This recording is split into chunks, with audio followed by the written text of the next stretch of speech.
जय गुरुदेव।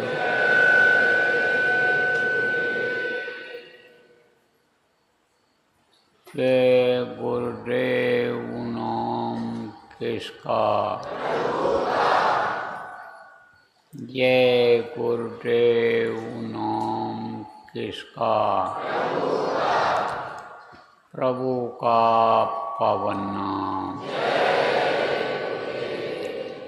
प्रभु का पावन नाम। जय गुरुदेव।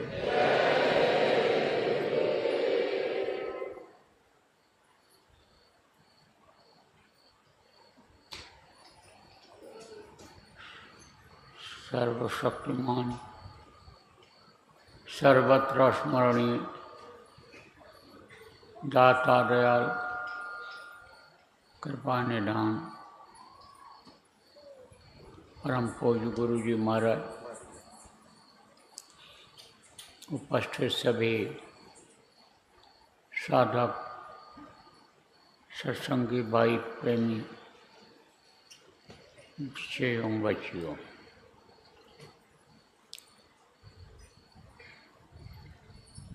शादी ब्याह घर में तय होता है। बच्चे का मुंडन करना रहता है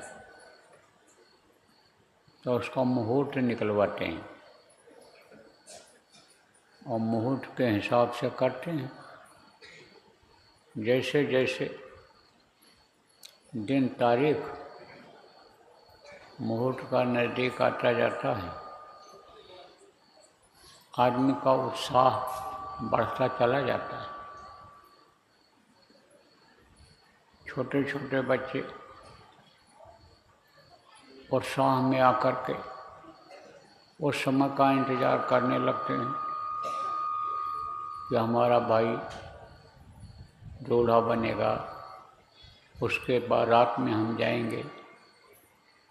इंतज़ारी बढ़ जाती है। इसी तरह से हम लोग इंतज़ार कर रहे हैं कि कब वो मुहूर्त आ जाए, कब वो समय आ जाए कि मुहूर्त से हमको, आप सब लोगों को प्रेमियों, ध्यान भजन करने का अवसर मिल जाए। तो कल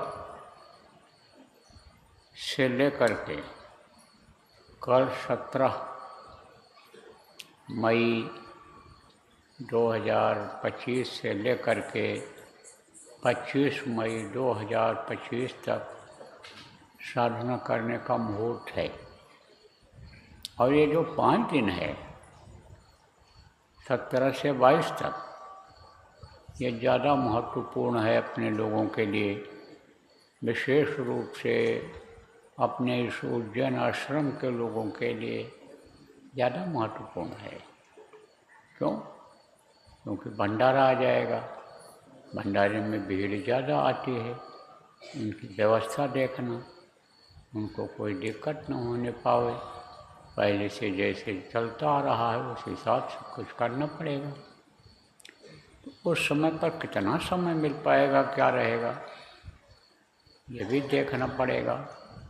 लेकिन जब ऐसी व्यवस्था उस समय की भी हम आप बना लेंगे कि भाई बारी बारी चले जाएंगे, बैठेंगे, या जो भी समय निश्चित होगा कि इतने समय तक सुबह शाम जैसे ध्यान भजन होता है उसमें बैठ जाया करेंगे।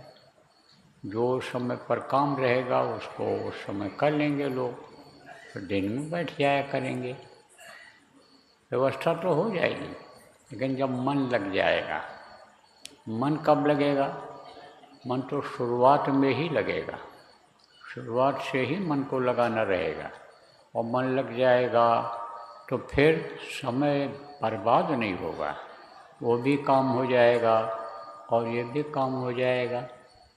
तो कल से शुरुआत हो जाएगी। कल दिन में 11 बजे से सुबह तो घंटी बजेगी, और रोज़ की तरह से सुमिरन ध्यान भजन यहाँ किया जाएगा, प्रार्थना यहाँ पर होगी, लेकिन 11 बजे से जो शुरू होगा उसमें भी सुमिरन होगा। और फिर सुमिरन जो कल होगा वो फिर रोज़ नहीं करना रहेगा, बाकी दिनों में तो ध्यान भजन ही होगा। सुमिरन तो जो अपने अपने स्थान पर करने की आपकी आदत बनी हुई है वो अपने अपने स्थान पर कर लेना, जहाँ सोना वहीं सुमिरन कर लेना, ताकि वो भी आदत बनी रहे। देवता भी अब खुश रहें, मदद करें, धनी लोग, इनका सुमिरन किया जाता है। तो कहने का मतलब ये है कि 2 बार भी हो जाएगा कल हमारा आपका, तो भी कोई दिक्कत नहीं है। जो लोग आसपास के आएंगे, जैसे आपका उज्जैन शहर के लोग हैं, उज्जैन गांव के लोग हैं, देवास है, इंदौर है, पड़ोस का ज़िला है, धार है, इधर जो भी पड़ोस के ज़िला हैं वहाँ से जो लोग आएंगे वो तो लोग बराबर अपने यहाँ से करके आएंगे, और नहीं तो माला सब लोग अपना अपना लेकर आएंगे। और आश्रमवासी आप जितने भी लोग हो या साधना करने के लिए यहाँ पर आए हो, आप लोग भी अपना अपना माला लेते आना। और 10:30 बजे तक यहाँ पहुँच जाना इसी जगह पर, और थोड़ा दूर दूर बैठना फैल करके। अब व्यवस्था करने वाले ये जो खंबा लगा है इसके उधर कुछ हिस्सा ले लो, इसमें 3 शेड में, अब कुछ हिस्सा उधर सामियाना का ले लो, इधर जो है महिलाओं के लिए लगा लो, देवियों के लिए, और इसी तरह से इधर बाएं हाथ की तरफ आगे की तरफ देवियों के लिए जगह बना दो। बाकी पुरुष लोग बैठेंगे, इनको सुविधा हो जाएगी। ये समझो कि यहाँ कर लेंगे। पुरुष तो कहीं भी बैठकर कर सकते हैं, यहाँ बैठ जाएं, ठंडी रहे रात में मैदान में उधर बैठ जाएं, ज़्यादा आदमी होते हैं। कल सुबह भी दिन में अगर ज़्यादा आदमी हो जाए, छाया न रहे, तो ये जो आवास आप बनाए हो उसमें भी बैठा सकते हो। जगह थोड़ी होनी चाहिए, एक दूसरे का वजन छूना नहीं चाहिए। छू जाएगा या आते जाते अगर मान लो कि छू गया तो जिनकी साधना बनने लगती है उनको तो दिक्कत नहीं होती है, लेकिन जिनकी नहीं बनती है उनमें दिक्कत हो जाती है। सूरज चढ़ते चढ़ते और जैसे दिक्कत हो गई, कोई हिला डुला दिया, तेज़ी से बोल दिया, तो फिर वो आगे नहीं बढ़ पाती है। इसलिए इन सारी चीज़ों को ध्यान रखने की ज़रूरत है। देखो प्रेमियों, बच्चियों और बच्चियों, समझो इस बात को कि आपकी वजह से अगर किसी की साधना भंग होती है तो दोषी कौन होगा? अब ये बात समझिए। इसलिए बिल्कुल चुपचाप रहना है, जहाँ साधना हो रही हो वहाँ कोई बात नहीं करना है, वहाँ कोई रोना ढूंढना चिल्लाना बच्चों का न रहे, ऐसी व्यवस्था बनाना है आप सब लोगों को। अब ये व्यवस्थापक लोग या इंतजाम करने वाले लोग कहाँ तक ये सब कर पाएंगे, और किसी को कुछ कह देंगे तो खराब लगेगा, तब कहोगे यहाँ बुला करके और देखो ये कार्यकर्ता इस तरह से हमको कह रहे हैं, हमारे बच्चों को कह रहे हैं। तो आप देखो बच्चियाँ जितनी भी आई हो और छोटे बच्चे वाले हैं उनको लेकर दूर बैठ जाओ, जहाँ डेरा रहती हो वहीं कर लेना। कई लोग अगर आई हो तो बारी बारी कर लो। इस तरह की व्यवस्था ये सब कुछ अपने आप लोग बना लो। बहुत कुछ व्यवस्था अपने आप बनाना है। भंडारा देखो ये चल रहा है, आपका तपस्वी भंडारा चल रहा है, कोशिश यही करो कि साधना करने वाले ही बनाऊं, साधना करने वाले ही खिलाऊं। देवियों को भी देवियाँ अनिल ले जाएं वहाँ से परोस के खिला दें। सेवा का भाव रहे, सेवा का फल भी मिल जाता है। साधक की सेवा करने से भी फल मिलता है। तो आप सब लोग अपनी व्यवस्था गोष्ठी करके या ऐसे भी जिन जिन जिलों के लोग आए हो, सेवादार यानी जो आए हैं वो तो आए ही हैं, कर ही रहे हैं बेचारे, लेकिन जो लोग आप साधना करने के लिए आए हो अपने अपने प्रांत, अपने अपने ज़िले की गोष्ठी करो। और ये इंतज़ाम करने वाले लोग हैं इनसे कहो भाई हम सेवा भी करेंगे और भजन भी करेंगे, और फिर उनके साथ सेवा भी कर लो, भजन भी कर लो, तो हल्के हो जाएंगे बेचारे। नहीं दिन रात सेवा कोई कहाँ कर पाएगा, और दिन रात अगर सेवा भी करेगा, मेहनत करेगा, तो जब भजन में बैठेगा तो नींद आ जाएगी। तो जब नींद आ जाएगी तो कहाँ से भैया भजन हो पाएगा, फिर तो बड़ा मुश्किल है। इसलिए सहयोग करो एक दूसरे का। और देखो प्रेम, अभी थोड़ा सा मौका है। जिम्मेदार का मतलब क्या होता है? जिम्मेदार का मतलब होता है जिम्मेदारी निभाई जाए, और वही सफल होता है जो जिम्मेदारी निभा ले जाता है। उसी का मान सम्मान लोग करते हैं, उसी की लोग इज्जत करते हैं, उसी को सफलता मिलती है काम में। तो परमार्थी लाभ कमाने के लिए आप जितने भी जिला प्रांत के जिम्मेदार हो, गाँव के तहसीलों के जिम्मेदार हो, आपके पास तक खबर जिनके पास तक पहुंच गई है कि भाई साधना शिविर लग रही है, तो साधना शिविर के बारे में दूर दूर तक खबर पहुंचा दो। कल शुरुआत लोग कर दें अपनी अपनी जगह पर।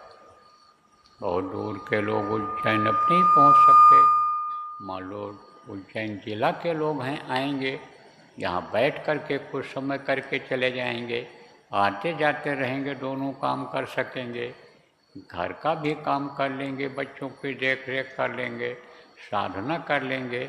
आपके देवास के लोग भी इसी तरह कर सकते हैं, इंदौर पास पड़ोस के जिला के लोग ये सब कर सकते हैं। लेकिन बहुत दूर वाले दूसरे प्रांत के लोग अब यहाँ नहीं पहुँच सकते, समय नहीं है। जो आ रहे हैं वो तो बैठेंगे, लेकिन समय नहीं है कि शुरुआत में वो पहुँच जाएं। ऐसे तो आना जाना लोगों का लगा ही रहेगा। तो आप लोग अपने अपने प्रांतों में, जिलों में, गाँव में, जहाँ जहाँ भी सत्संगी हैं सबको खबर कर दो, वहीं शुरू कर दें, वहीं शुरू कर दें। यह एक ऐसा मुहूर्त है कि इसमें एक है कि जो कहा उसने जोक ने कि इश्क का जोके नज़ारा मुफ्त में बदनाम है, और हुस्न खुद बेताब है जलवा दिखाने के लिए। हुस्न किसको कहते हैं? ये आदमी सुंदर हो जाए, औरत सुंदर हो जाए तो वो हुस्न नहीं होता है, यह तो बिगड़ जाता है। देखो बच्चे कितने खूबसूरत होते हैं, जब ये खा लें यानी सिकुड़ती नहीं है, जवानी में भी ठीक रहता है।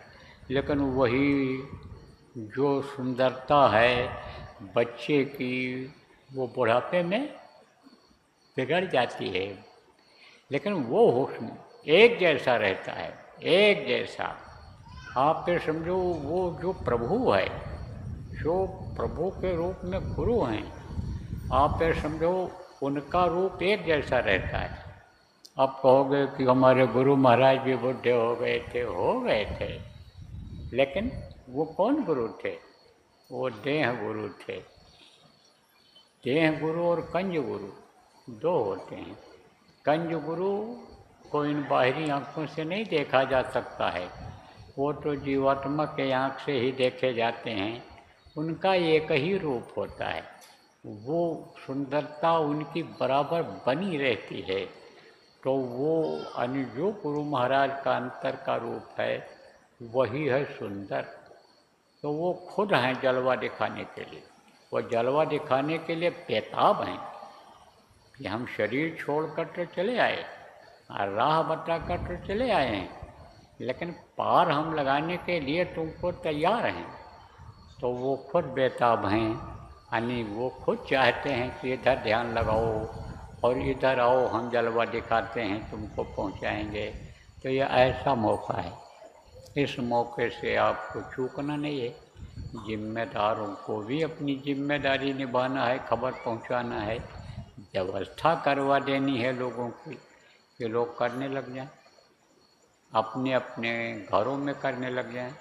एक जगह इकट्ठा होकर साधना शिविर लगा लें, नहीं घर में अपने साधना शिविर लगा लें, परिवार वाले ही कोई न कोई बैठे रहें, ऐसी व्यवस्था बना लें, नहीं सुबह शाम का ही लगा लें, लेकिन कोशिश ये करें कि ज़्यादा से ज़्यादा समय साधना में लग जाए। अब आपको ये भी बता दें कि कर्मों का चक्कर होता है, किसी किसी के ज़्यादा बुरे कर्म होते हैं, बहुत मोटा पर्दा होता है, पर्दा हटने में बहुत देर लगती है, कर्म कैसे आ जाते हैं इसका भी अंदाज़ा हम लोगों को नहीं लग पाता है। बाद में जब होश आता है कि भाई ये इस तरह के कर्म आए, तब तक वो बहुत मोटा हो जाता है, वो कर्मों का पर्दा बहुत मोटा हो जाता है। और कर्मों का पर्दा जब मोटा हो गया तब उसको हटाने में देर लगती है, और देर लगती है तब जल्दी जब कुछ अंतर में दिखाई सुनाई नहीं पड़ता है, तब विश्वास में कमी आने लगती है। लेकिन उसके लिए भी उपाय आपको बता देता हूँ। अगर 24 घंटे में आपने समय निकाला, 1 घंटा 1.5 घंटा भी अगर लगातार बैठते रहे, और 8-10 घंटा भी 12 घंटा बैठ गए रोज़, तो कम से कम वो जो पर्दा है वो ख़त्म होने की तरफ बढ़ जाएगा। और फिर लगातार यानी समझो जब बैठने लगोगे तो उसी में गुरु की दिशा मिल जाएगी, दिशा निर्देश मिल जाएगा, दया मिल जाएगी, और कुछ दिन में साफ हो जाएगा। लेकिन काम तो होगा ही होगा, हमको ये विश्वास है। ये देंगे, कौन देंगे? गुरु महाराज देंगे, हमारे आपके गुरु महाराज देंगे प्रेमियों। इसलिए आप लोग बराबर दृढ़ता लाओ, मजबूती लाओ। जो लोग यहाँ रहते हो आश्रमवासी, जो सेवा करने के लिए आए हो, जो साधना करने के लिए आए हो, अपने अंदर मजबूती लाओ, हिम्मत लाओ, गुरु के प्रति प्रेम लाओ, गुरु भक्ति का पाठ याद करो जो बराबर। संतों ने भी गुरु भक्ति की बात जितने आए सब कहा है। तो गुरु भक्त बनो और तड़प पैदा करो, प्रार्थना करो अंतर में कि गुरु महाराज दया करो, अंतर से दया करो, गुरु मोहि अपना रूप दिखाओ। अब वो कंज रूप जो गुरु होते हैं वो रूप हमको आप दिखाओ, और रास्ता दिखाओ हमारे पार होने का। इस जीवन में भी हमको जो तकलीफ़ें अभी तक झेलनी पड़ी, अब न झेलनी पड़ें, अब उससे हमको दूर करो। और जब हमारा समय पूरा हो जाए तो हमको अपने पास बुला लो, अपने अनी धाम में बुला लो। इसके लिए प्रार्थना करो और कल फिर बैठो, कल से शुरुआत करो। देखो मालिक की दया किस तरह से होती है। तो देखो फिर में आप लोग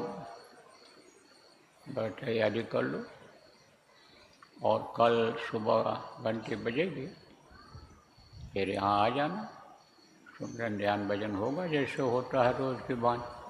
उसके बाद में कुछ सुनाने का मौका नहीं रहेगा, आऊँगा तो मैं, सुनाने का मौका नहीं रहेगा। शुरू होने से पहले अगर गुरु महाराज की दया मौज हुई तो तब तक और लोग आ जाएंगे, आसपास के लोग, और आना भी चाहिए लोगों को। खबर भेज दो कि शुरुआत में आ जाएं जो लोग आना चाहते हैं, शुरुआत यहीं से कर दें। यहाँ आते जाते रहेंगे, अपने घरों में भी लोग कर दिया करेंगे, कोटा पूरा कर लेंगे तो वो लोग भी आ जाएंगे, तो कुछ बता दिया जाएगा और बता दिया सुना दिया जाए। 10:30 तक आपको प्रातःकाल कल 10:30 तक यहाँ आ जाओगे, अच्छा रहेगा। बोलो जय गुरुदेव, जय गुरुदेव,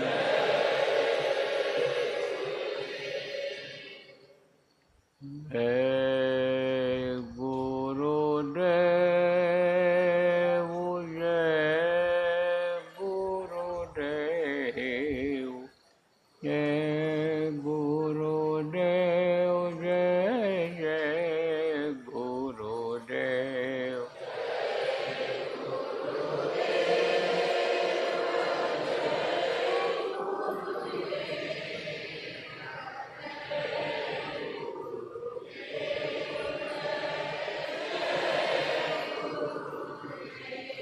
देखो, जीवन बीमा जानते होगे, जीवन बीमा करने वाले एजेंट होते हैं, लाइफ इंश्योरेंस जिसको कहते हैं। तो एजेंट क्या करते हैं, लोगों का मन बनाते हैं, उनको तैयार करते हैं कि भाई रुपया जमा कर दो और इतना रुपया महीना जमा करते रहना, और जब इतना समय पूरा हो जाएगा, 5 साल, 10 साल, 2 साल, 3 साल, जितना समय उनका रहता है, कहते हैं जब इतना समय पूरा हो जाएगा तब तुम जितना जमा करोगे उसका कई गुना ज़्यादा मिलेगा। अब बीच में तुम्हारा शरीर छूट गया तो तुमको पूरा पैसा मिल जाएगा, जो आश्रित में हैं उनको, तुम्हारे जो आश्रित हैं उनको मिल जाएगा। तो समझाते हैं एजेंट लोग, और लोग कहते चलो भाई ठीक है, कोई बात नहीं, हम पैसा देते रहेंगे, तनख्वाह मिलेगा, हम अनाज बेचेंगे, मजदूरी मिलेगी, अपने अपने हिसाब से लोग बीमा करा लेते हैं और उसमें उनको कमीशन मिलता है। किसको? जो कराता है, जिसको एजेंट कहते हैं।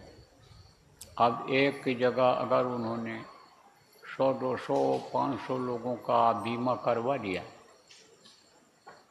तो वो पैसा बराबर उनके पास आता रहेगा, और वो जो नौकरी करने वाले लोग हैं उनसे ज़्यादा एजेंट कमा लेते हैं, पैसा आने लगता है। इसी तरह से आज जो जिम्मेदार लोग हो, जो समझदार लोग हो, नहीं भी जिम्मेदार हो संगत के, अगर भजन में लोगों को लगा ही ले गए, प्रचार ही कर ले गए आप, और लग गए लोग, ज़्यादा से ज़्यादा लोग, तो जो ये रुपया पैसा का कमीशन मिलता है वो कमीशन उस कमीशन के आगे नगण्य है, कुछ नहीं है।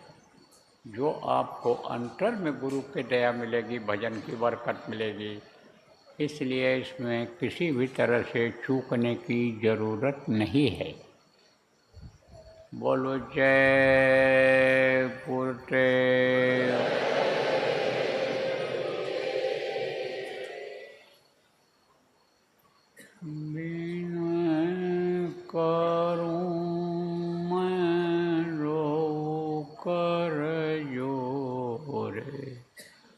सतगुरु द्वार तुम्हारे,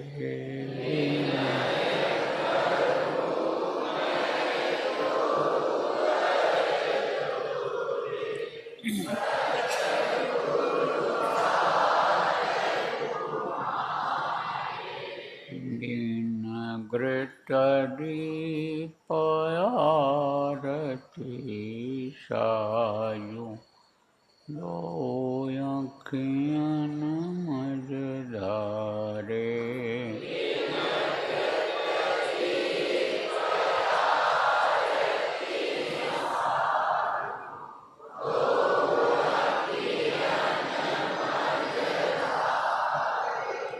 भाव सहित नित बैठी जरोखे, जो हत प्रियतम प्यारे,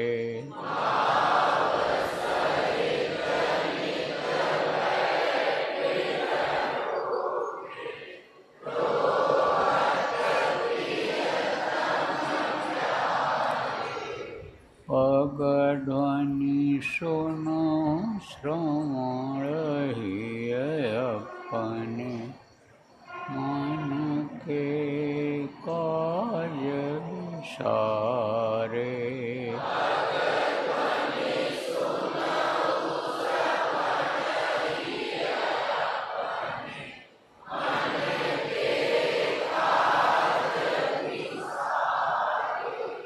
जागी सुरत पियत चरणामृत, पियत पियत होई न्यारे,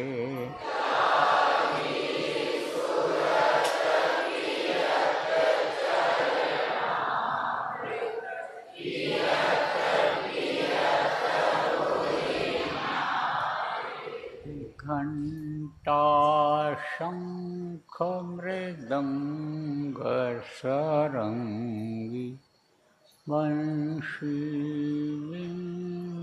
सुनारे।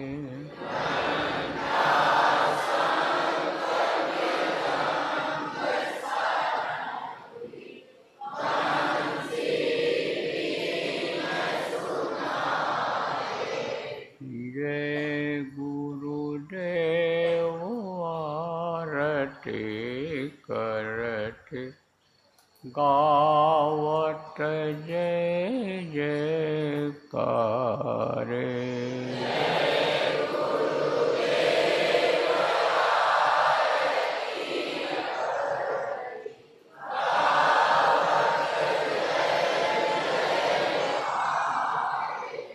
विनय करूं मैं दो कर जोरे, सतगुरु द्वार तुम्हारे।